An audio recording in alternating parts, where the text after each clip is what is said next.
Ciao a tutti e bentornati sul mio canale, oppure benvenuti se questo è il primo video che guardate qui sul mio canale. È giunto il momento di fare il terzo episodio della serie Niente più paura di parlare italiano, anche perché siamo in estate, molti di voi saranno qui in Italia e quindi bisogna mandare via questa paura di parlare. Se avete visto anche i due episodi precedenti, sapete che la mia strategia per farvi passare questa paura di parlare in italiano è la condivisione di storie divertenti, di errori che altri studenti come voi hanno commesso in passato. Perché l'errore fa parte del processo di apprendimento. La prima parte la dedichiamo ai commenti, la seconda parte ai vostri messaggi audio. Quando ero uno studente di italiano principiante, ho menzionato in classe che quando ero giovane avevo un cavolo. Il mio insegnante mi ha detto: quando eri giovane avevi un cavolo? In quel momento ho imparato la differenza tra cavolo e cavallo. Eh sì, qui la pronuncia è importante. Non bisogna correre perché altrimenti non si dice cavallo, si dice cavolo. E la differenza è tanta.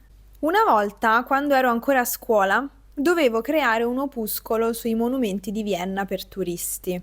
E volevo dire, aperte virgolette, con una bella vista sui tetti di Vienna. Ho già capito dove vuole andare a parare, ma invece ho scritto sulle tette di Vienna. Volevo morire quando la mia prof mi ha restituito il testo corretto. Questo è un classico, ve lo dico, questo è un classico. Confondere la parola tetto con tette. L'altro giorno volevo dire al mio insegnante di italiano: scusi, sono in ritardo, ma non sapevo come dirlo e ho detto: scusi, sono ritardata. Questa va un po' a ridere. Allora, sì, le parole sono estremamente simili, quindi capisco assolutamente la confusione. Comunque, ricordatevi che per dire di essere in ritardo usiamo essere in ritardo. Invece, una persona è ritardataria quando è sempre in ritardo. Quest'anno in vacanza in Toscana ho confuso le parole scontrino e sconto. Io e mio marito abbiamo pranzato bene in un ristorante. Ho parlato tutto il tempo in italiano, ma alla fine ho detto: 2 caffè e uno sconto, per favore. Il nostro cameriere non poteva non ridere. Ovviamente volevo dire il conto, per favore. Vorrei 2 caffè e uno sconto, grazie. Nel contesto in realtà funziona, solo che non è comune chiedere uno sconto, no? A meno che non si conoscano i proprietari o i camerieri, allora si fa la battuta. Non me lo fai uno sconticino? Immagino sia stata molto divertente la scena. 2 giorni fa stavo parlando con un'agenzia immobiliare. Volevo dire che sto cercando una proprietà con soffitti alti. Invece ho detto tette alte. Vi dicevo che era un errore comune. Qualche anno fa ho detto: ho urgentemente bisogno di un pisellino invece di un pisolino. Effettivamente le parole sono estremamente simili. Pisolino. Ho bisogno di un pisolino.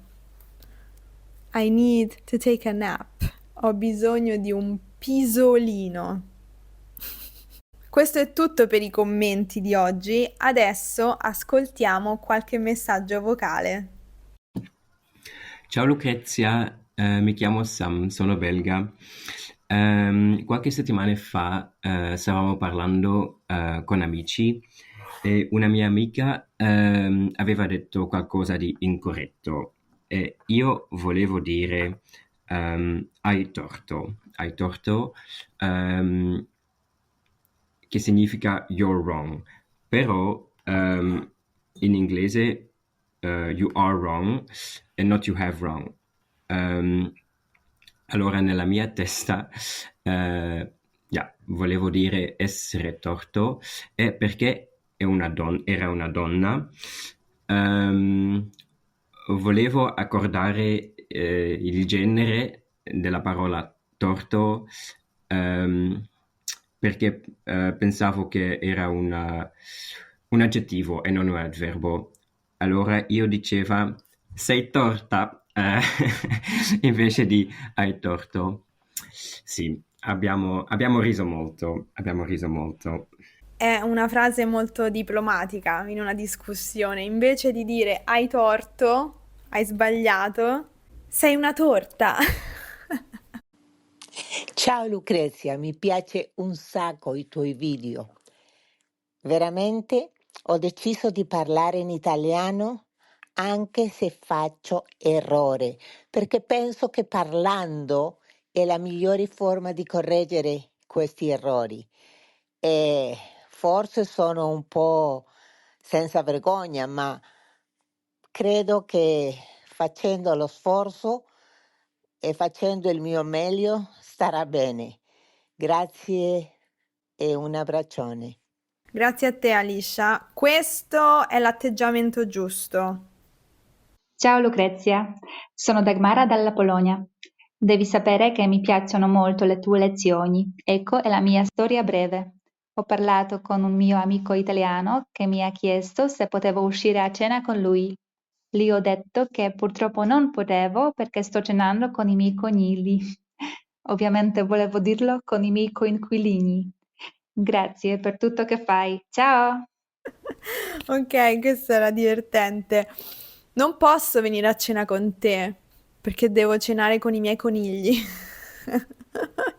Beh, però comunque può essere una risposta comunque da poter dare.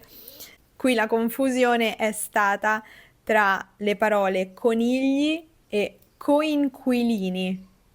Sono stata in Italia con la mia famiglia per le vacanze, stavamo in un campeggio e là ho parlato con un ragazzo che lui lavorava là durante l'estate e io gli ho chiesto che cosa faceva nell'inferno e volevo chiedere inverno, ovviamente.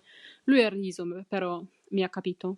Bene, quindi qui la confusione è stata tra le due parole inverno, inferno. Inverno, inferno. Mi immagino la faccia del ragazzo. Cosa faccio all'inferno? Ciao Lucrezia, sono Antonio e ho una storia un po' divertente secondo me. Allora, io avevo un'amica italiana con cui parlavo molto spesso e lei imparava lo spagnolo, quindi ci aiutavamo a vicenda. E una volta eravamo in chiamata e lei mi aveva detto che voleva mollare l'apprendimento dello spagnolo perché era molto difficile. E quindi io le ho detto, no, ma non ti scorreggiare, non ti scorreggiare, ce la puoi fare. E poi lei mi ha spiegato la differenza tra scoraggiare e scorreggiare e adesso non faccio più questo errore. E niente, è una storia molto corta, però comunque la volevo condividere con te perché mi piacciono molto i tuoi video. Hai fatto benissimo a condividerla con tutti noi perché è effettivamente molto divertente, quindi grazie. Questo problema con i due verbi scoraggiare, scoreggiare l'abbiamo visto anche nell'episodio precedente, nel secondo video di questa serie. Ripetiamo per chi non ha visto l'episodio 2, scoraggiare significa buttare giù di morale qualcuno. Invece scorreggiare è una parola molto colloquiale per dire fare le puzzette. Io direi che concludiamo qui questo episodio. Grazie mille. Se avete delle storie da raccontare, mi raccomando, lasciatele nei commenti qui sotto oppure lasciate un messaggio vocale al link che troverete nella descrizione del video qui sotto. Va bene? Spero che anche questo episodio vi sia piaciuto e noi ci vediamo nel prossimo video. A presto! Ciao!